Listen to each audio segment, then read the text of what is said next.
The boy was standing at the gate when the Duke of Ashmore's carriage came round the last curve of the drive. He was small and still, and wore no coat. The gatekeeper's lamp threw a pale circle on the gravel around him, and his breath came out in short white plumes that the January air took and unmade. He did not step aside when the horses slowed. He stood where he stood, and looked at the carriage with the patient attention of someone who has been waiting long enough that patience has become a discipline. The Duke stepped down before the footman could reach the door. The cold arrived at once. Not the mild cold of a closed room that needed a fire, but the cold of a January night in the country, the kind that comes up from the frozen ground and across the open fields together and finds every gap in a coat. He had been gone 2 years. He had thought of Ashmore in the abstract way. A man thinks of an obligation he has arranged carefully and need not examine again. He had not thought of this, a child at the gate in the dark with his hands bare. The boy did not speak first. "You should be inside," the Duke said. "Miss Marsh has been made to cry," the boy said.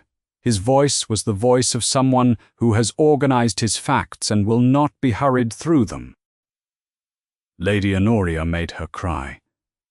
"The fires in the upper rooms have not been lit in 4 days." A pause, the brief pause of a child checking that nothing has been left out. "I came out to wait for the carriage." Then he looked at the castle. He had arranged the guardianship through Chancery 2 years ago in a solicitor's office over documents. His cousin's orphaned son, 5 years old at the time, in good health provided for by the property that passed to him in trust. There had been nothing in the documents about a child waiting at a gate in the January dark, nothing about a governess made to cry, nothing about fires left unlit for 4 days in a house where the upper floors would, by now, be cold in the way that cost more to put right than to have prevented. He looked at the castle. The lower windows were lit, 1 or 2 rooms at the front and 1 at the back. The upper floors were entirely dark against the sky. Someone with authority over this house had decided across 4 consecutive days that the cold in the upper rooms was not her concern. The possibilities this opened were limited. He did not find any of them comfortable. "Thomas," the Duke said. "Yes," the boy said. He had the even patience of a child accustomed to having his name almost, but not quite, remembered. They went in. The hall smelled of cold stone. The lamp at the foot of the stairs threw a circle of light that stopped well before it reached the ceiling, and beyond the foot of the stairs, the dark was complete. At the back of the house, past 2 closed doors, there was firelight, orange at the edge of the frame, 1 room. The rest of the house was stone and cold air, and the smell of things that had not been warmed in too long. The Duke could see his breath. "Who made her cry?" he said. It was not a question. He had heard the answer. What he was asking was something the words did not quite cover. "Lady Honoria," Thomas said. He answered what was asked and did not embroider. She said things. Miss Marsh was at the window afterward, and she was crying. "She did not know I was there." A pause. "She would not have wished me to see." The Duke set his hat on the hall table. A footman appeared from the kitchen passage, slightly short of breath. "Find Greaves?" the Duke said. "The library?" "Before anything else, and before Lady Honoria, if she sends for him." The footman went. Thomas stood at the edge of the lamplight with his hands bare and his face giving nothing away, watching the Duke in the manner of a child who has delivered exactly what he came to deliver and is now waiting to see whether it was enough. The Duke removed his gloves and held them out. Thomas put them on. They went to his elbows. He had not yet seen Eleanor Marsh. He did not know what she looked like, or what 4 days without a fire in January does to a woman who cannot simply leave. He knew only what a 6-year-old boy had come out into the dark to tell him, and it turned out that was enough to be going on with. The library was cold, too. He went to find out the rest of it. The grate in Eleanor Marsh's room had been cold for 4 days. She had asked Mr. Greaves about it on the first morning. He had apologized sincerely, and nothing had happened. And on the second morning she had not asked again. There were things worth asking for at Ashmore, and things that were not, and she had been here long enough to know which was which. So she wore her cloak to her writing table and kept working. The accounts did not stop because her room was cold. She was copying figures into her own ledger, the real one she kept tucked beneath the household correspondence, when the door opened. She heard Thomas first. He had not knocked, which was something she had been meaning to address, and had not found the right moment for, and then the door was open, and Thomas was there, with someone behind him who was not a footman. She stood. The man in her doorway was tall and dark-haired, and he wore a traveling coat that had come off a long road. He was looking at her room with the flat attention of someone who has entered a place where evidence is present and has begun reading it, the cold grate. The cloak she was still wearing because she had not thought quickly enough to remove it. The single tallow candle on the desk, rather than the 2 good wax ones, she was not permitted to draw from the stores. He was not what she had imagined. In the abstract way she had occasionally tried to picture the Duke of Ashmore. She had imagined someone easier to read. "Miss Marsh," he said. His eyes were pale, the kind of pale that resolves in candlelight into something between grey and nothing, and they were set in a face that had arranged itself some time ago into a deliberate quiet. They moved from the cold grate to her face, and did not move again. "Your Grace," she had put her face where it needed to be in the 4 seconds since the door opened. It was not the first time she had needed to do it quickly. "I was not informed of your arrival." "No," he said, "you would not have been." She was aware that her eyes must still be red. There was nothing to be done about it. She did not offer any explanation. She did not look away. Thomas came to stand beside her and put his hand into hers. He did it without announcement, in the manner of a child who has decided something and sees no reason to draw attention to the decision. He was 6 years old and had been alone here a great deal, and he had developed, in the month since Eleanor arrived, the habit of standing close to people he considered worth standing close to. "Thomas tells me the fires in this room have not been lit in 4 days, the Duke said. "It has been a matter of household economy," Eleanor said. "Has it?" said the Duke. It was not a question. "The upper rooms have been considered less essential." He was quiet for a moment, looking at the folded blanket on the chair. She pulled near the desk when the cold became unworkable. "Who manages the household fires, Mr. Barnet?" "Greaves, your Grace. Though the orders regarding which rooms are lit come from Lady Honoria." A pause settled in the room. She had not intended to say Lady Honoria's name so quickly. She watched the Duke receive it and give her nothing back in return. "Where is Lady Honoria?" "In the back sitting room, I believe." He looked at her for one moment more, with those pale eyes that offered nothing, and then he turned to the footman who had followed them up the stairs and gave his instruction without raising his voice. "Coal for this room and for the nursery, both fires lit before the half-hour. Greaves to oversee it personally." He was not warm with her when he left. He was something more useful than warm. And there was a distinction, and Eleanor had enough experience of indifferent houses to know it. Thomas had not let go of her hand. The footman came up with the coal 10 minutes later, and then a second one, and then Mr. Greaves himself. with the careful apology of a man who knows he has failed to prevent something that was preventable. She thanked him. She did not tell him that the fault was not his, because they both knew it, and saying so aloud would cost him something it was not her place to spend.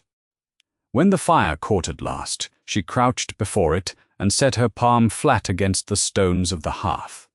They were cold still, the cold of 4 days without warmth, the kind that goes deep into stone and does not give way quickly. But underneath it, if she held her hand there and kept still, she could feel the first faint pressure of warmth beginning to find its way back into the rock. The stone took heat slowly. It always would. She kept her palm against it. She thought she might want to remember exactly what this felt like, the moment before cold stone became warm again, when it was both things at once. The morning was grey and still, the kind of January quiet that makes a large house feel emptier than it is. The Duke went through it the way a man goes through an account he suspects has been falsified, room by room, with the particular attention of someone who knows what the figures should look like. The east wing was closed, not shut for winter economy, which would have meant sheets over the furniture and the fires banked, but closed as rooms are closed, where no one has thought about them in some time. The linen stores on the second floor had been restacked without system. The kitchen log showed the household food expenditure, cut by 1/3 across 6 weeks, and then cut again. He asked for Greaves. The butler came in the manner of a man approaching a conversation he had known for some time was coming and would have preferred to avoid. He was perhaps 55, grey at the temples, with the contained bearing of someone who had spent a great many years being the most reliable person in any room he entered. He was, the Duke thought, a man who had been overruled by someone he had no authority to refuse, and had managed the consequences as well as anyone could. The housekeeper, the Duke said. "Mrs. Peel is no longer with the household, Your Grace." Why, Greaves' hands were clasped behind his back. Lady Honoria found the arrangement unsatisfactory. In what way? A brief pause, careful in its brevity. Lady Honoria began issuing instructions directly to the housemaids. When Mrs. Peel's orders were no longer acted upon, and her accounts no longer acknowledged, Mrs. Peel found herself without the means to perform any function of her role. She submitted her resignation in September. Lady Honoria had no authority to dismiss the housekeeper.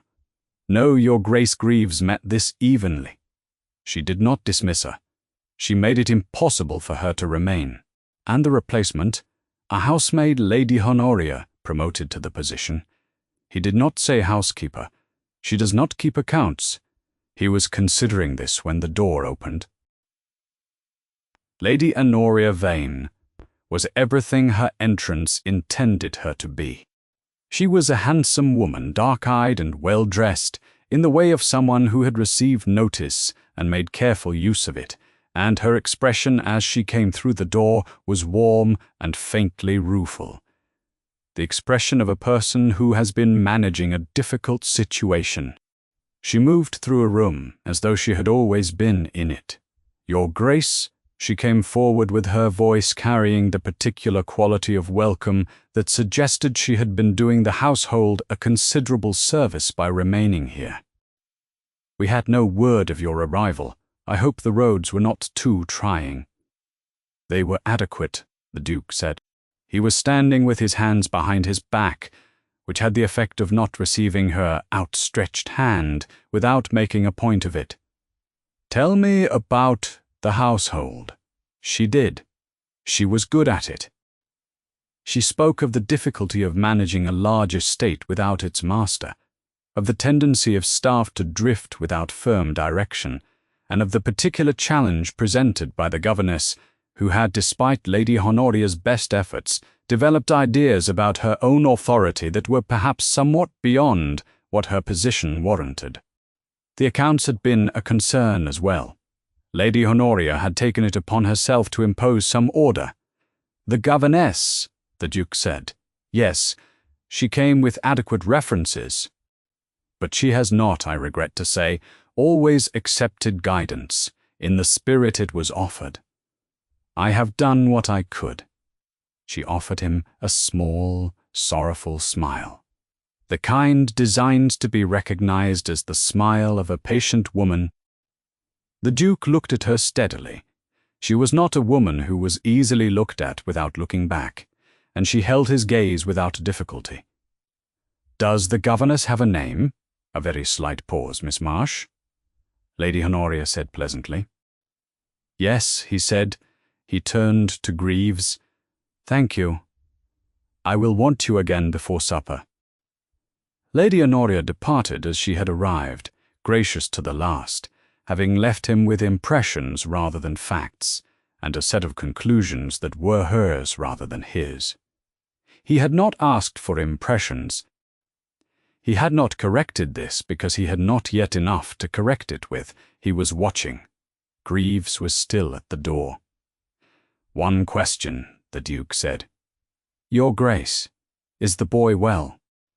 The butler looked at a point somewhat past the Duke's shoulder, in the careful manner of a man choosing his words. "Yes, Your Grace." A pause. "Miss Marsh sees to it." The Duke nodded once. He went to the window and stood looking out at the grey park until he heard the door close behind him, and then he stood there a little longer. She worked at the accounts by the light of 2 candles, the good wax ones the Duke had without further comment reinstated as her allowance. And the small study off the corridor had never come under Lady Honoria's management, which was either an oversight or the fact that it contained nothing worth wanting, and for this Eleanor was grateful. It was hers in the working hours, at least. She had 2 ledgers now. The official one sat open on the left. The second sat closed on the right, tucked under a fold of household correspondence, as though it were only paper waiting to be filed. She had been keeping it since October, when the figures in the official accounts had begun to drift from what she knew to be true. A coal delivery entered at the wrong price, a linen order recorded twice at different sums. She had said nothing.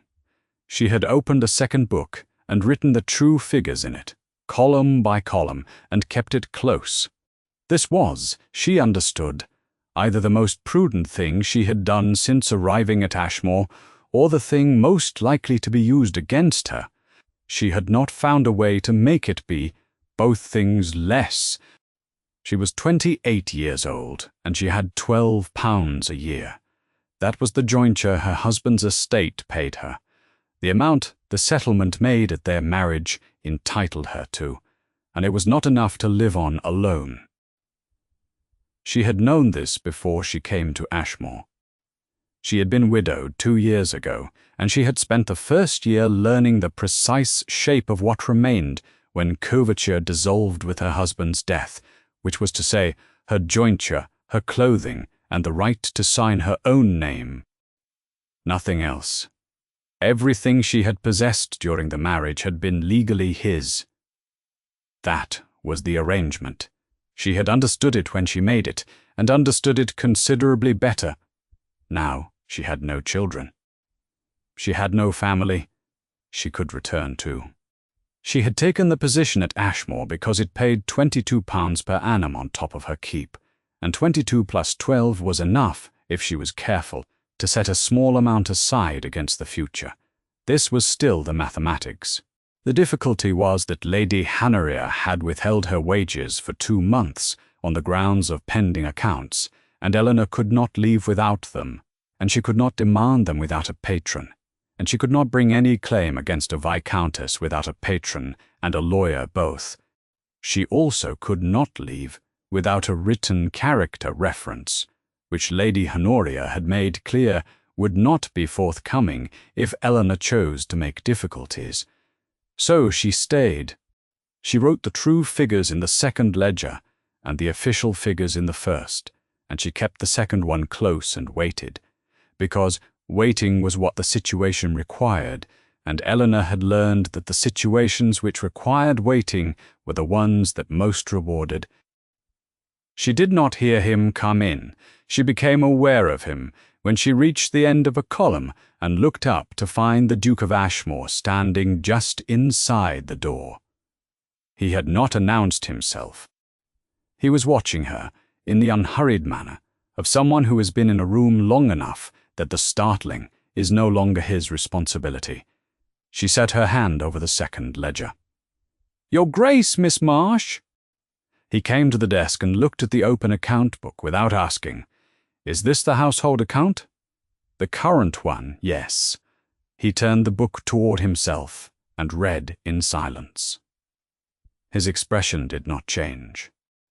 His eyes moved down each column with the attention of someone who understood figures and was checking them against a separate calculation of his own. He turned 2 pages. He went back to one of them.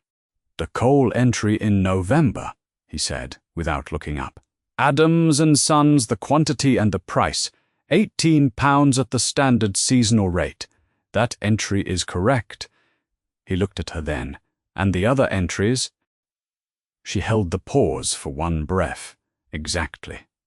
"The entries have been accurate where I have managed them," she said. "I cannot speak to the others." He regarded her for a moment.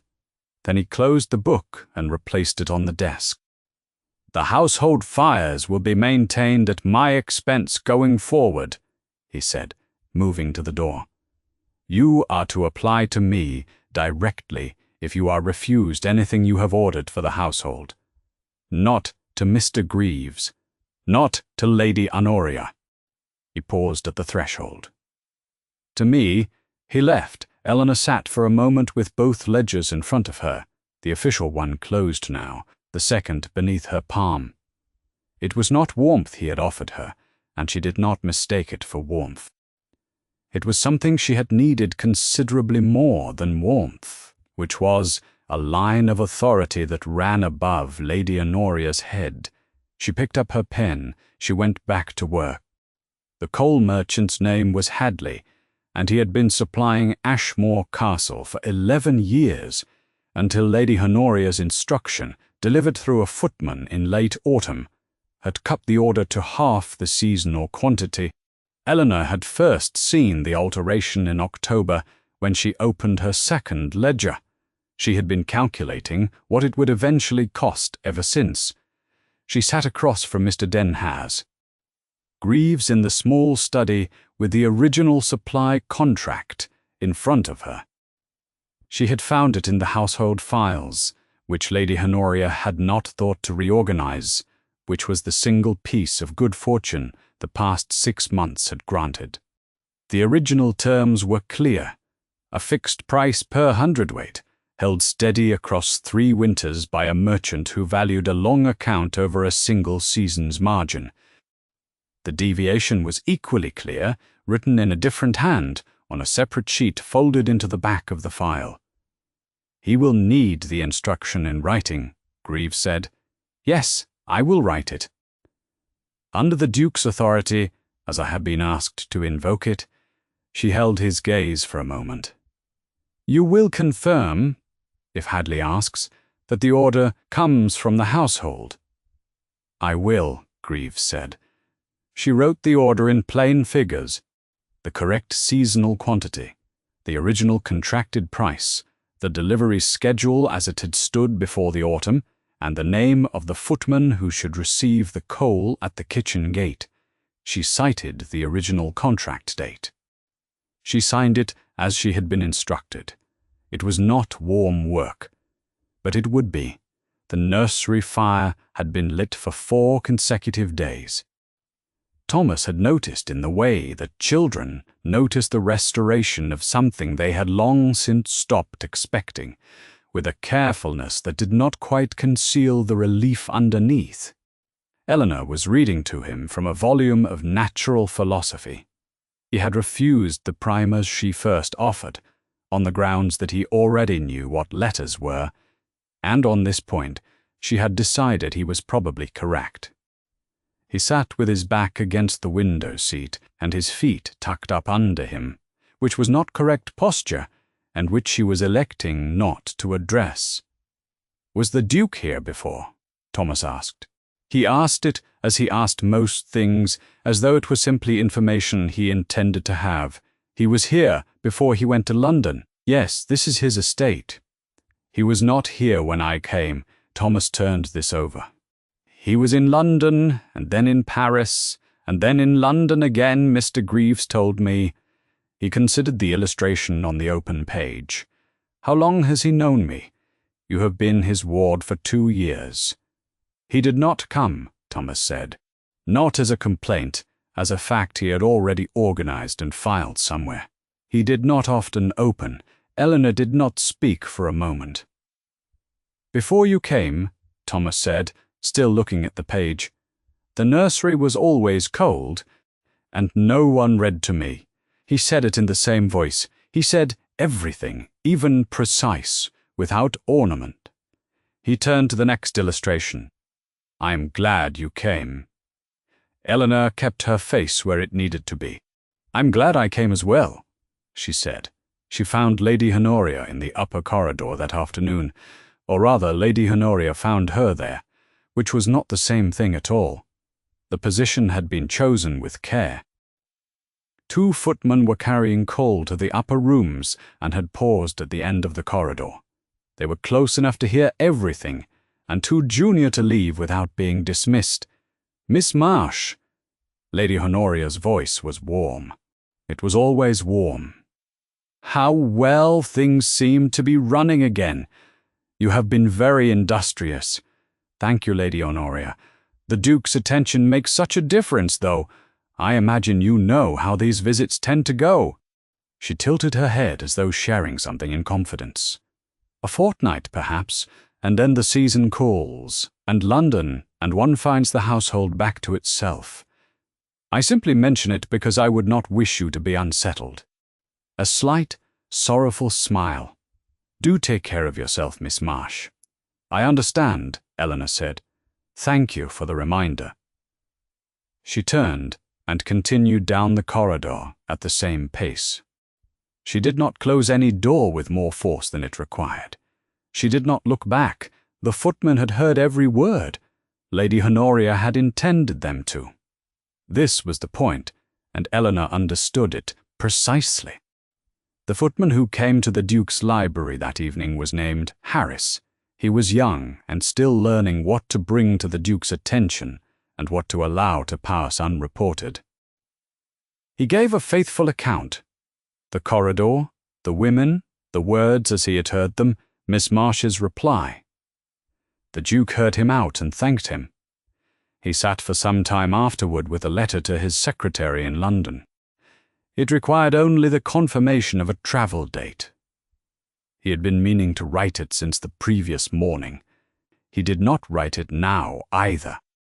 He turned to other correspondence and worked through it in order, and when the candles had burned down a quarter, he gathered his papers and put the secretary's letter at the bottom of the stack, where it would keep until he decided what to say. He had not decided yet. She found out about the quarterly accounts on a Thursday morning from a line in the letter Mr. Greaves handed her with the household post. The Duke's man of business in London had written to confirm receipt of the accounts Lady Honoria had submitted. He cited the figures. He gave the date of submission. Eleanor read the letter twice. Then she sat for a moment with it in her hands. She had seen the figures Lady Honoria had submitted. She had the official ledger, which Lady Honoria had kept as the household's record of expenditure and supply. She had her own ledger as well. The real one, the second one, which she had been keeping since October. The two did not agree. They had not agreed since October.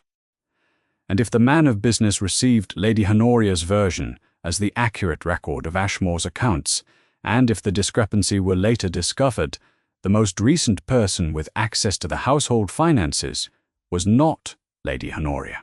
It was Eleanor. She had known this was coming in the way one knows a roof is failing. You watch the ceiling, and you understand that eventually the water will come through, and you understand that understanding it is not the same as being ready for it. She gathered both ledgers. She put on her jacket over her day dress. She went downstairs to the library. She had not in 7 months at Ashmore come to the library without being sent for.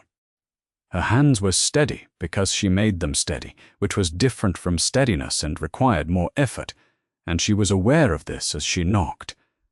"Come." The Duke was at his desk with the estate map and a letter. He looked up. She had the sense that he had noted, in the single second before she spoke, that she had brought something with her, and that it was not a household request. "Your Grace, the quarterly accounts have been submitted to your man of business in London. I need you to see both ledgers before he acts on them." A pause. "Not a long one. Come in."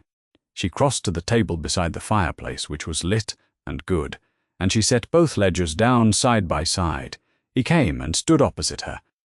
She opened them both to the same period, November, which was where the discrepancy was largest, and she began to explain.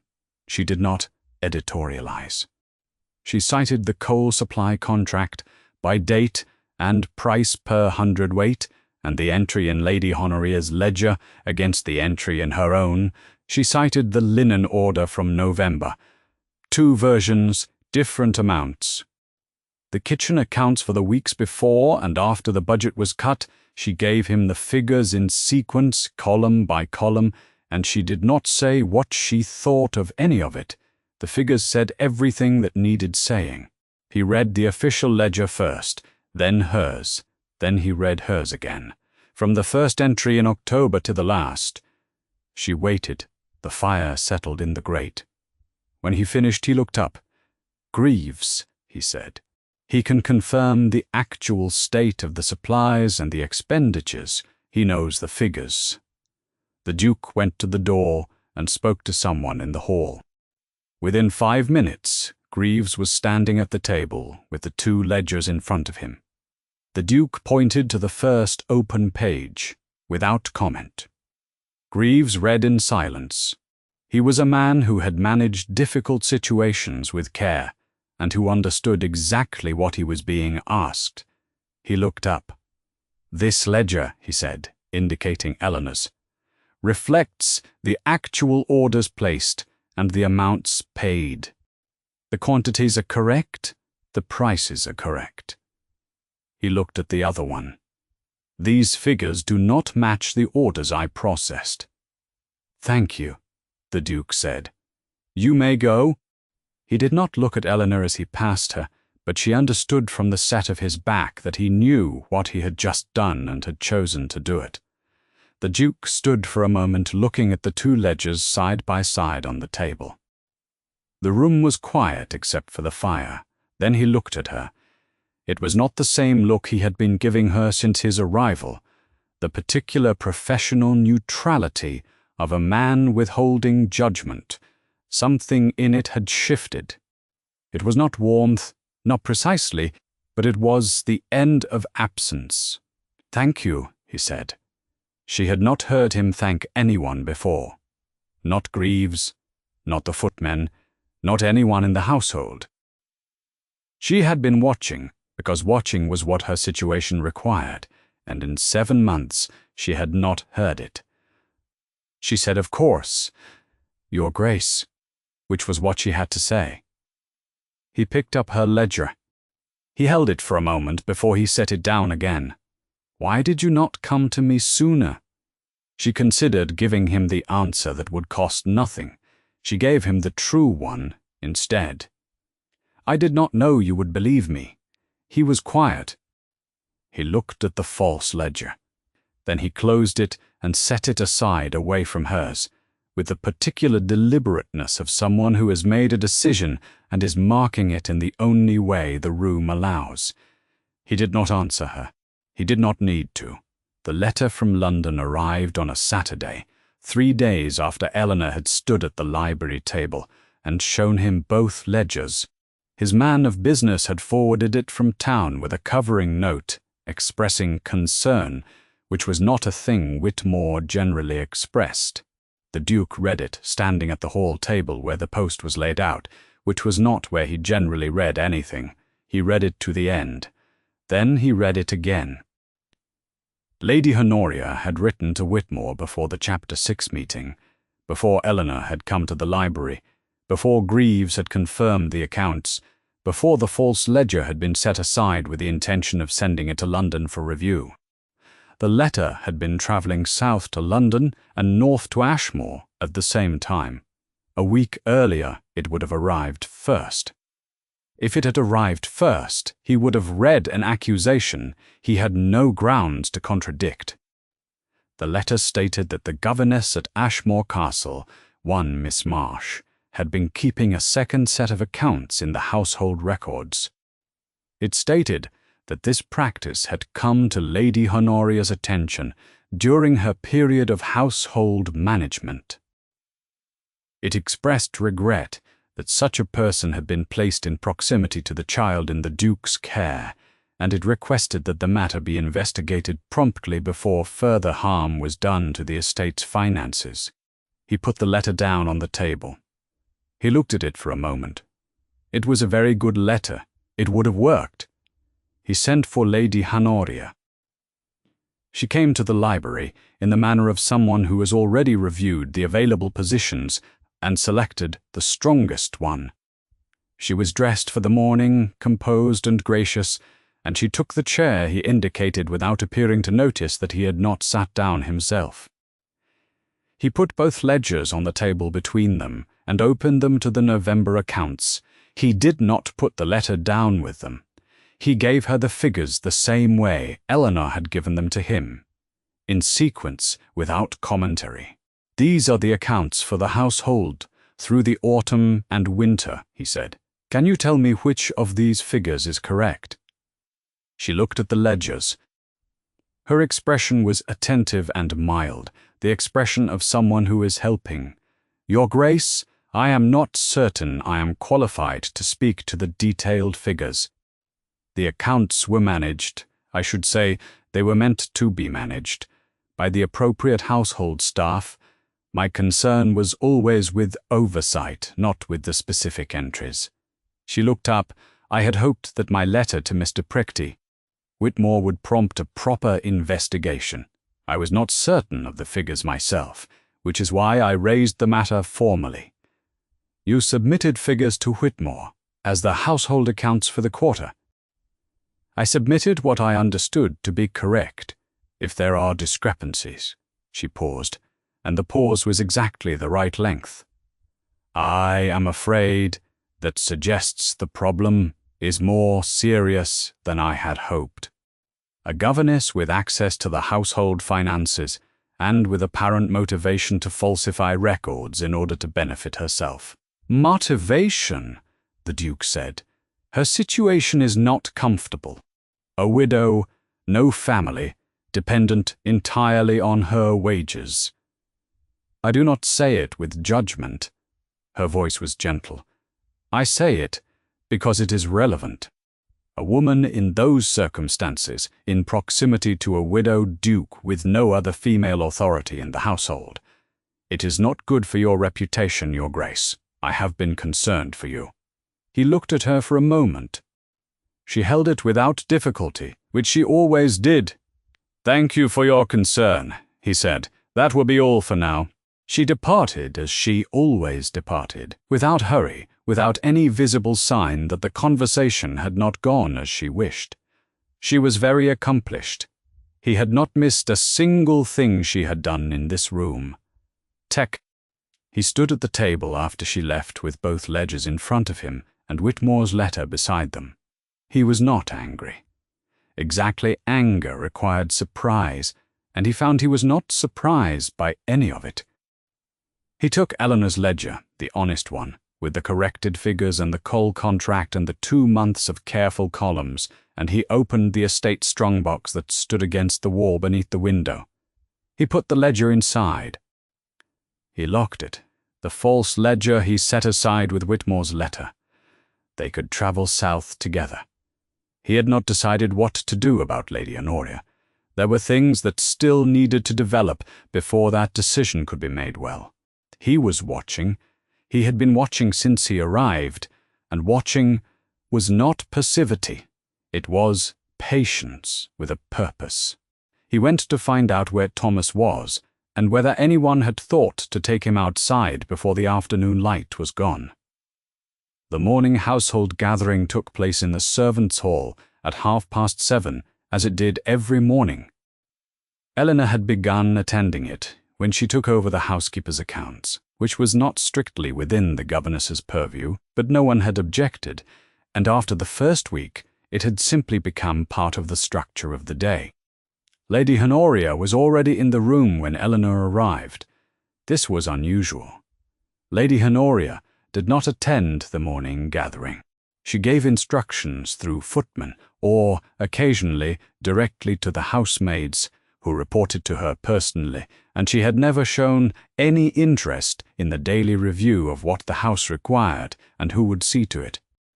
Eleanor noted her presence the way she noted all anomalies, without expression, with her full attention the staff assembled. 6 housemaids, 3 footmen, the kitchen maid who came up from below for the morning count, the groom who handled the indoor coal distribution, Mr. Greaves at his position near the door. 23 people in a room that held them, without difficulty. Lady Honoria waited until the assembly was complete. Then she spoke. "I have an announcement to make on behalf of His Grace." Her voice was warm and regretful in exactly the right measures. "After careful consideration, the Duke has decided that Miss Marsh's position at Ashmore will conclude. Her services are no longer required, effective this morning. We wish her well." The room went quiet. Eleanor stood where she stood. She had not been told to expect this, which meant it had not happened, or it had happened without anyone informing her, which were 2 different things, with 2 very different implications. She did not look at Greaves. She did not look at anyone. She kept her breathing even, and her face composed, and began, in the orderly way she did most things, to consider what she would need to gather, and in what order. She was not going to weep. She was not going to object. She would ask for her wages and her written reference when she had privacy for it, and she would do it through Mr. Mester. Greaves. And she would leave Ashmore with everything that was owed to her, or she would not leave at all. Mr. Greaves was looking at his shoes. He was a man who understood institutional authority, which meant he understood that he could not confirm Lady Honoria's announcement, because he had received no such instruction from the Duke. He also understood that he could not contradict a Viscountess in front of the assembled household staff, because there was no version of that moment that resolved well for anyone below her in the room. He had chosen the only position available to him, which was to be somewhere else in his attention while remaining present in his body. Eleanor understood. She did not blame him. Thomas had come down for the morning routine at 7:45, as he always did. He was wearing his shoes on the correct feet, which was an improvement over Tuesday. He was carrying the rock he had found near the stable yard that he had been investigating for signs of geological interest. He pushed between 2 of the footmen with the focused indifference of a child who does not see a crowd, only a path. He stopped when he reached Eleanor. He looked at Lady Honoria. He looked at Eleanor's face, which told him something, because he had been studying it for months, and he was good at faces. He put his hand into hers. "Where is the Duke?" he asked. He asked it plainly, as he asked everything. "Thomas." Lady Honoria's voice took on the particular quality of an adult speaking to a child who has misunderstood the room. "This is a matter for the household. Please return to the nursery until your lessons." Thomas did not move. He was looking at Lady Honoria with the complete attention of someone who has not yet learned to pretend he finds something acceptable when he does not. "She is the only one who is always here," he said. He did not say it loudly. He said it the way he said everything that was simply true, which was without decoration and without apparent awareness that it could be contested. The room was very still. Who made her cry? It came from the doorway, not loudly, not from a man who has just arrived and is making an entrance. Quietly, from a man who had been standing in the doorway for approximately 10 seconds and had heard enough to not require anything further. The room turned. The Duke of Ashmore looked at Lady Honoria.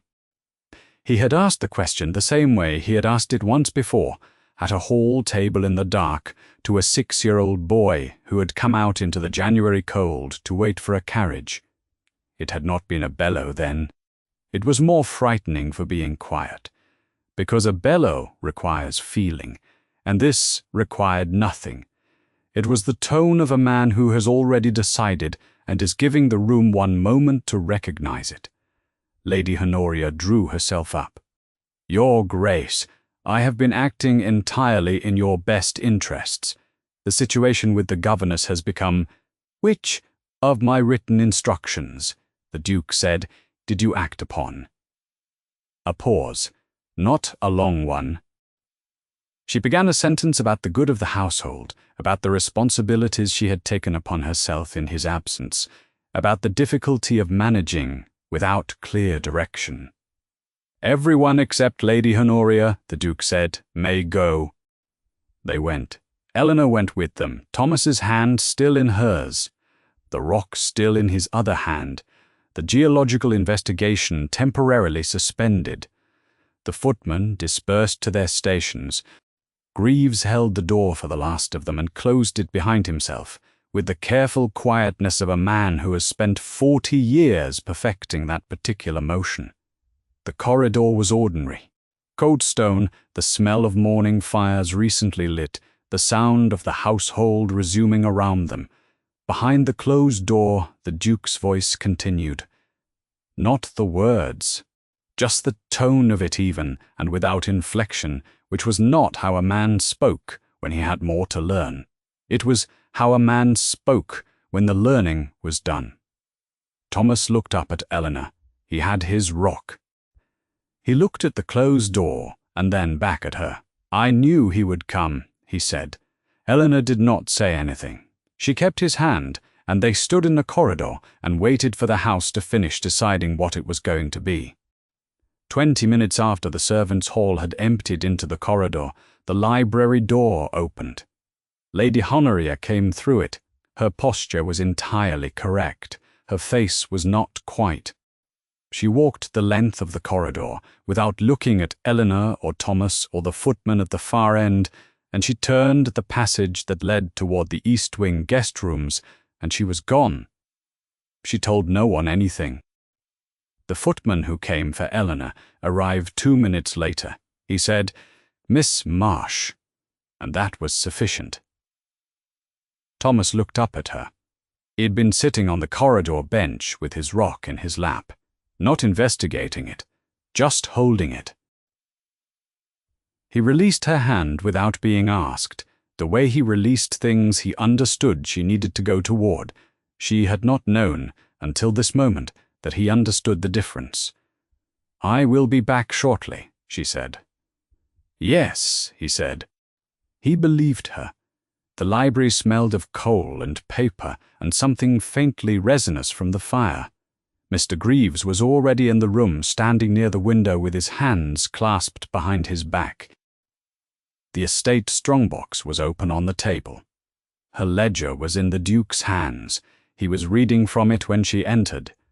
He finished the line before he looked up. "Miss Marsh." He set the ledger down on the table but did not close it. A letter lay beside the strongbox, not yet sealed, addressed in his hand to Whitmore in London. He had begun it while Lady Honoria was still in the room, or close enough to then that the ink was fresh. "Sit down." He found the page he wanted. He held the ledger so that Greaves from his position near the window could see the column without moving. "The coal supply contract for the 3rd week of November," he said. He read the entry aloud, the supplier, the quantity, The price per hundredweight. He read the note Eleanor had written in the margin, which gave the previous price under the autumn arrangement and the difference between them. 4 shillings per delivery, saved across the winter run. He looked at Greaves. Is this accurate? It is, Your Grace, Greaves said. The delivery quantities and prices are as recorded. The previous arrangement and the savings realized are as stated. The Duke set the ledger on the table. He looked at Eleanor. He held it, not a glance, not the professional assessment she had grown accustomed to across the past weeks, but a sustained look, the kind that does not break when it finds what it is looking for. You managed this household, he said, without authority, without a title for the work you were doing, and without a single fire in your room for 4 days in January. You kept the accounts honest when the accounts being submitted in the household's name were not.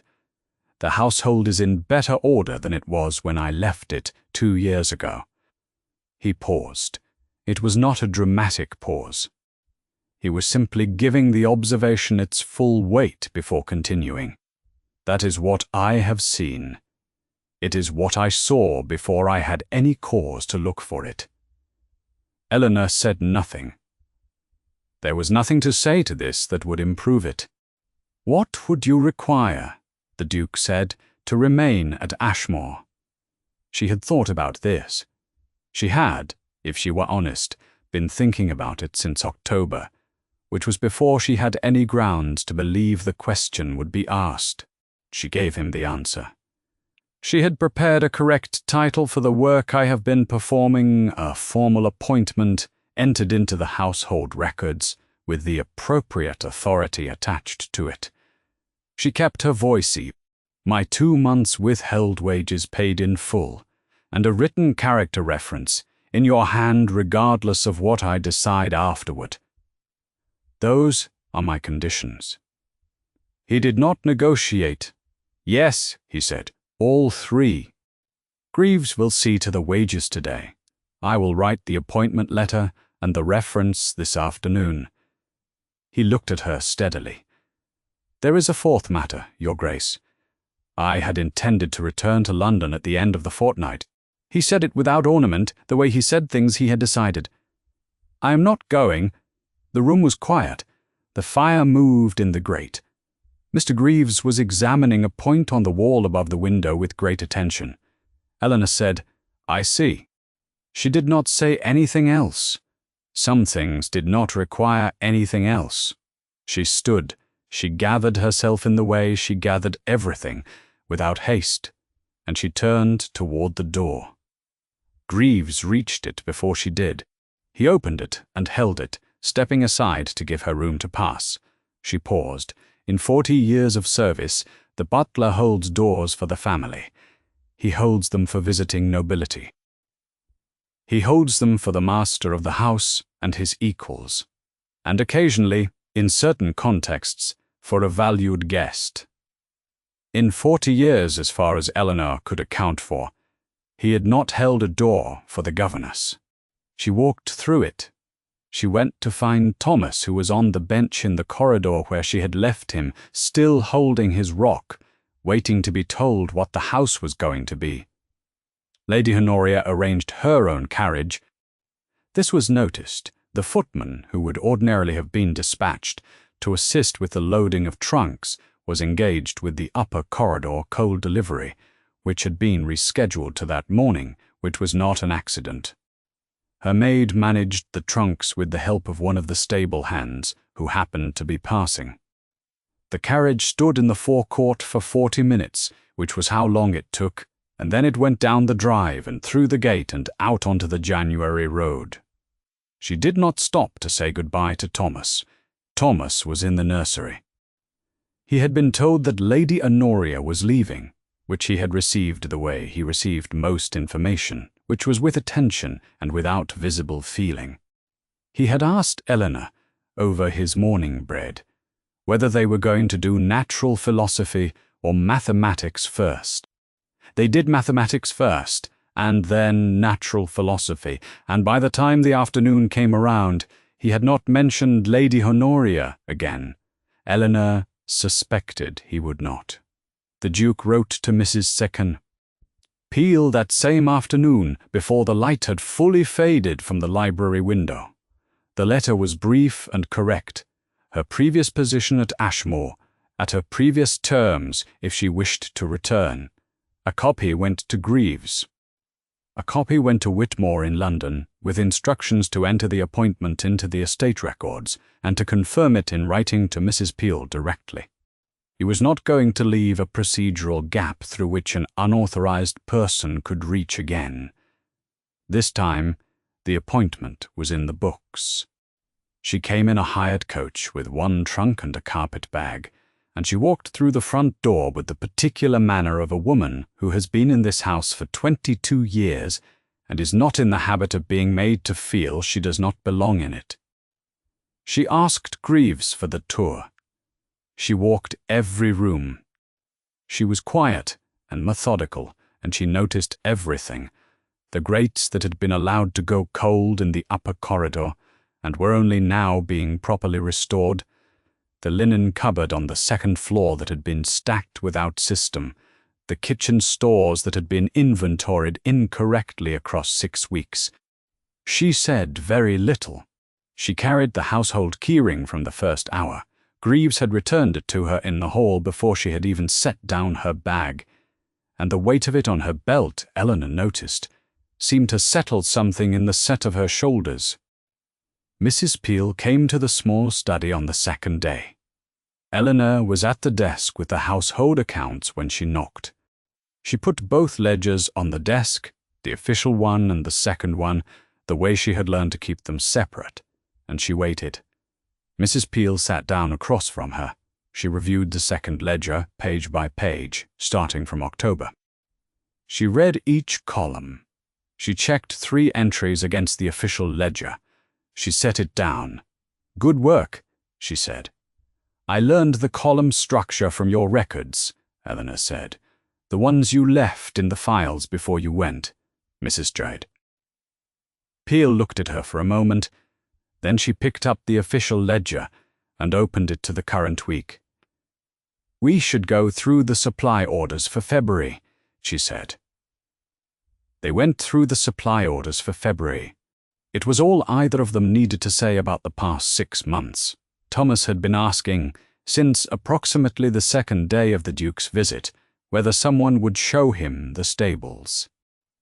The request had been received and not acted upon several times, for reasons that had at the time been pressing. On Thursday afternoon, the Duke came upstairs at 3 o'clock and told Thomas to put his coat on. Thomas put his coat on in under a minute, which was a record. The stables smelled of horses and hay, and the particular warmth that accumulates in a space where large animals have been standing since morning.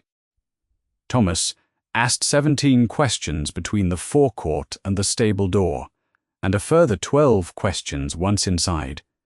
He had opinions about which horse had the most interesting face. He explained these opinions at length. The Duke did not know precisely what was done with this much information from a 9-year-old about equine facial expressions. He listened to all of it. He answered the questions he could answer. When Thomas ran ahead to look at the grey at the end of the row, he stood and watched him go, and did not call him back. That night, seen from the park below, every window in the occupied portion of the castle held a fire. The light came through the old glass in the uneven way of January. Candlelight, warm and slightly wavering, room after room across the face of the house. It was the same building that had stood dark against the January sky 4 weeks ago, when a small boy had waited at the gate in the cold.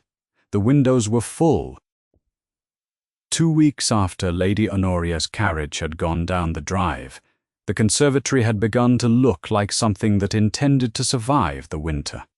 Eleanor had found the plants in a state consistent with the rest of the house, as it had been in January, alive, most of them, but barely, and from neglect. rather than from any irreversible damage. She had been working through them methodically, the way she worked through everything, assessing what could be saved and what could not, moving the ones that needed more light closer to the glass, repotting two that had been in wrong soil since autumn.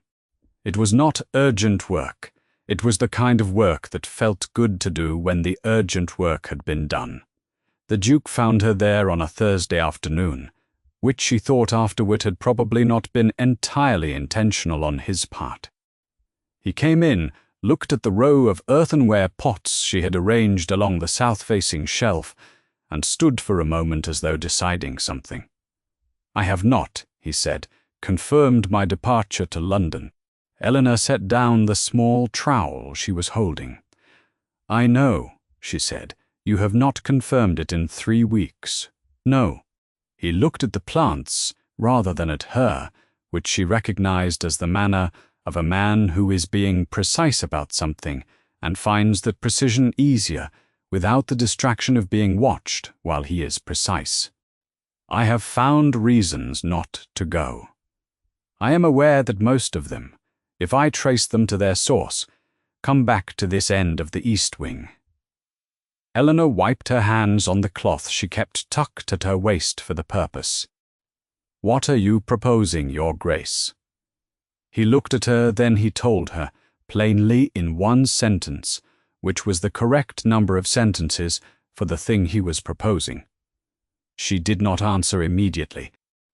"My jointure," she said, "does not end on remarriage. It is written into the original settlement, and it continues regardless." She said it without looking away from him. "I would be giving up nothing financially by refusing.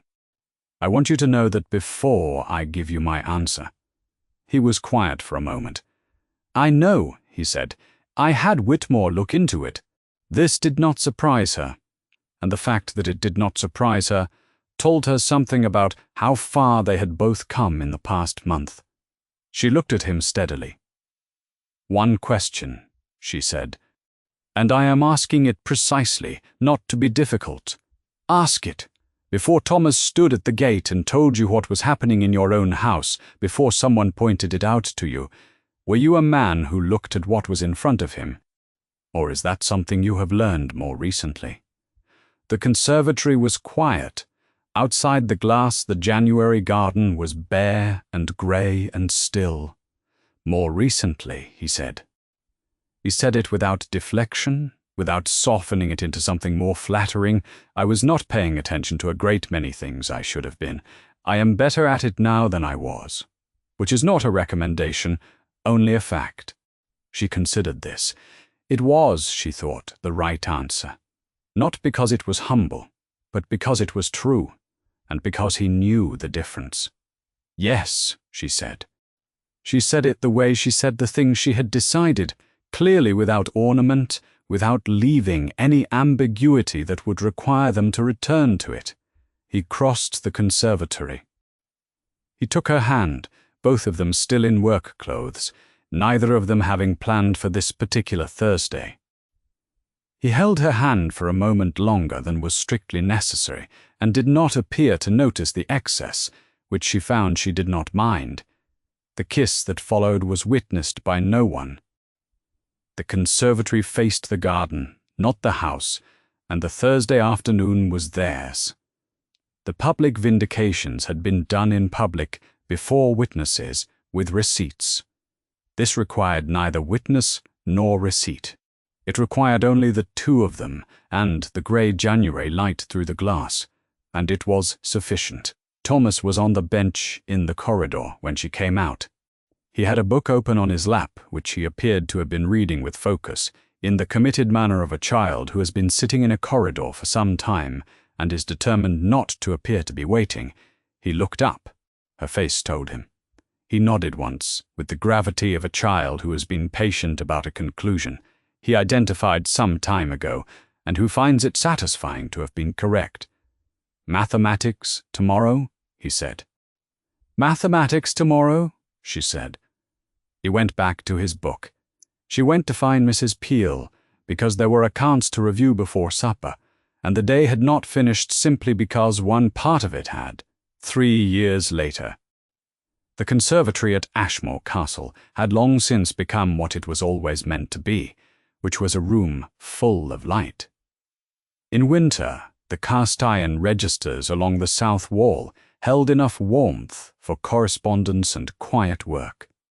In summer, it needed only its windows, which Eleanor opened each morning before she sat down at her writing table, and the air that came through them was warm and green and carried the smell of the kitchen garden below and the faint sweetness of the roses that had come back. This year, stronger than they had been since before anyone had neglected them. The plants she had coaxed from the edge of dying in January of 1815 were 3 years established and showed it. She did not think of them as a project anymore. They were simply the plants. Peel carried the household keyring at her belt, and the accounts were correct to the penny. There had been no second ledger for 3 years. Eleanor was the first reader of the single official account, which told only the truth because there was no longer any reason in this house for it to tell anything else. Thomas was 9 years old and had formal views about lesson hours. His tutor had arrived in March, a quiet and capable young man recently come down from Cambridge, carrying the particular hopefulness of someone who has not yet been asked to explain his pedagogical reasoning to a 9-year-old with a position on the matter. By June he had learned. Thomas approached his lessons with the same systematic care he applied to rocks, horses, and the breeding habits of the castle's resident barn owls, which meant he was not unwilling, only exact.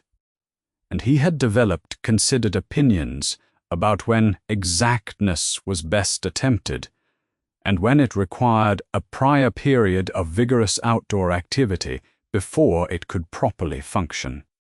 He presented these opinions to the Duke with the measured confidence of a child who has known, for 3 years, that the house he lives in will not become cold again, and who consequently has the security to negotiate. It was not often wrong about the outdoor activity. Eleanor was at her writing table in the conservatory when she set her hand against the stone of the south wall. She had not planned it. She was reaching past the letter she had been drafting to move a pot of geraniums that had crept out of its proper patch of light, and her hand found the wall and rested there for a moment before she thought about it. The stone was warm. Not fire-warm, not the warmth of a grate with new coal behind it, but the deep, accumulated warmth of a wall that has been drinking June light through glass for 6 weeks. It was a warmth that went into the rock and stayed there. She kept her hand where it was. She was thinking of a January morning and a cold grate and a footman carrying coal up the stairs. She was thinking of the first fire that had been lit in her room after 4 days without one, and of crouching before the hearth to set her palm flat against the stones, and of the first faint pressure of warmth finding its way back into rock that had been cold long enough for the cold to go deep. She had not explained any of this to anyone. She would not explain it now. But she had been measuring things against that morning quietly for 3 years. The stone under her hand was the warmest it had ever been. The Duke came in from the garden door with a letter from Whitmore. He glanced at her hand against the wall and did not ask. He had learned, in 3 years, that she would tell him if she wanted him to know, and that the things she held privately were held privately on purpose, and deserved to stay that way. He sat down in the chair beside hers and broke the seal and read. "The accounts are excellent," he said, not looking up from the letter. "I know," she said. Thomas arrived at a velocity that suggested the horse question had been building since before breakfast. He explained it in full at speed, with supporting context. The Duke read the final paragraph of Whitmore's letter, set it on the table, and answered the horse question with the complete attention of a man who has learned that questions from this particular direction deserve complete attention. Thomas received the answer. incorporated it, and left at approximately the speed at which he had arrived. The conservatory returned to its quiet. Eleanor looked at the door Thomas had gone through, and then at the Duke with his letter, and then at the warm stone of the south wall. Something in her that had been held very carefully in place since a January morning 3 years ago became at last simply still. If you have ever held a cold thing and waited, without certainty, for it to warm, if you have ever done your work carefully in a room where no one thanked you for it and gone on doing it, not because you expected reward, but because careful work was the only thing you knew how to give, then you will know why she kept the second ledger, and why she set her hand against the warm stone, and why she did not say anything at all. Some things do not need to be explained, they only need to be witnessed. If this story settled something in you, I would love to know which line found you. Leave it in the comments below, whether it was Thomas at the gate, or the ledger kept in the dark, or simply the moment a door was held for the first time. And if someone in your life has been doing careful work in a cold room, tell them you see it, not because they expect to hear it.